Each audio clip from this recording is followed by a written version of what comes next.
The political climate following the 2024 presidential election victory and the subsequent 2025 off-year contests suggests a highly volatile, yet historically predictable path toward the 2026 midterm elections. The core issue is the vulnerability of the incumbent party's slim majority in the House of Representatives, and the likelihood that the midterms will function as a powerful referendum on the current administration and its governing agenda. Analysis of the 2025 odd-year elections in bellwether states like Virginia and New Jersey, along with significant municipal and state-level victories for Democrats, such as the Public Service Commission races in Georgia, points to growing voter frustration. Victories by Democrats like Abigail Spanberger and Mikie Sherrill, alongside the passage of California's Proposition 50, a pro-democratic redistricting measure, have established a critical roadmap, focusing relentlessly on pocketbook issues like the high cost of living, while making the election a direct judgment on the policies and tone emanating from the White House and the Republican-controlled Congress. The ongoing and prolonged federal government shutdown has compounded this negative perception, often blamed by voters on the congressional Republican inability to govern. Reasons for incumbent party vulnerability. Two primary forces underpin the challenging environment for the incumbent party heading into 2026: historical precedent and current political conditions. First, the iron law of midterm elections dictates that the president's party almost invariably loses seats in the House during the first midterm election following a presidential victory, a pattern seen in 20 of the past 22 cycles since 1938. This phenomenon is largely attributed to a decline in turnout from the high-stimulus presidential electorate, known as the surge and decline theory. Second, the current political conditions amplify this historical trend.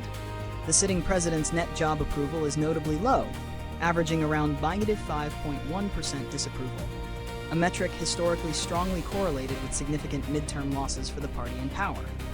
Furthermore, the Republican House majority is razor-thin, holding only 220 seats, a margin of just 2 above the minimum required.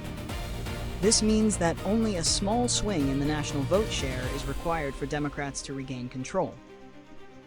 Key issues feeding this discontent include the political fallout from the recent government shutdown, which has damaged the party's brand, and the continued struggle of many Americans with inflation and high consumer costs.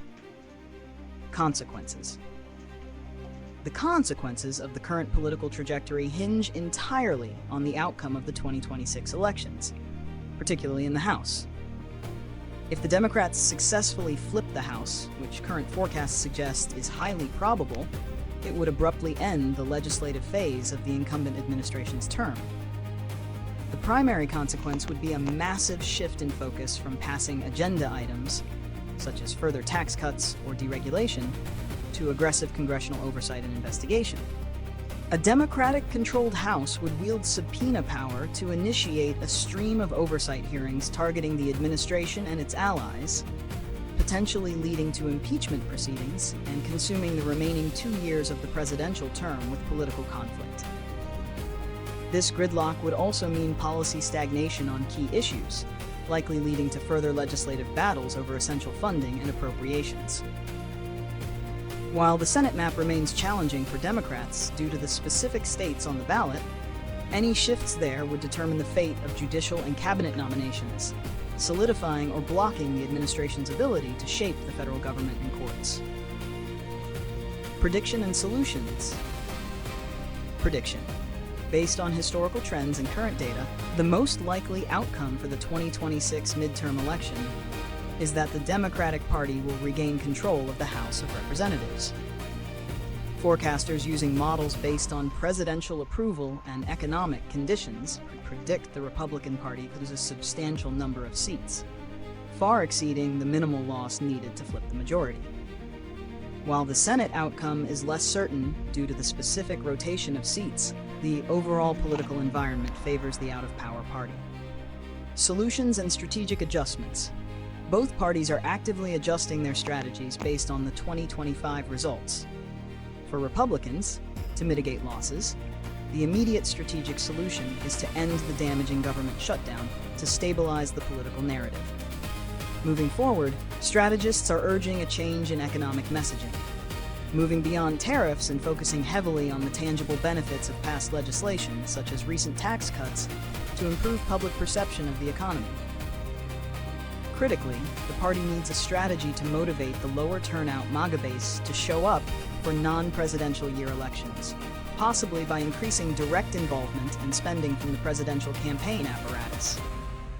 For Democrats to ensure victory, the successful strategy from 2025 must be maintained, centering the campaign on kitchen table economics. The message of high utility bills and rising costs, which proved effective in places like Georgia, should be nationalized.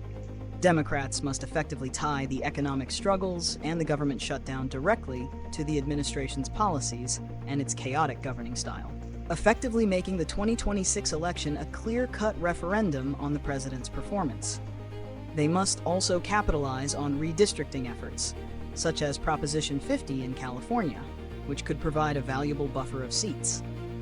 The next year will be defined by the incumbent party's attempt to defy history and the opposition's success in framing the election as a consequential choice between stability and chaos.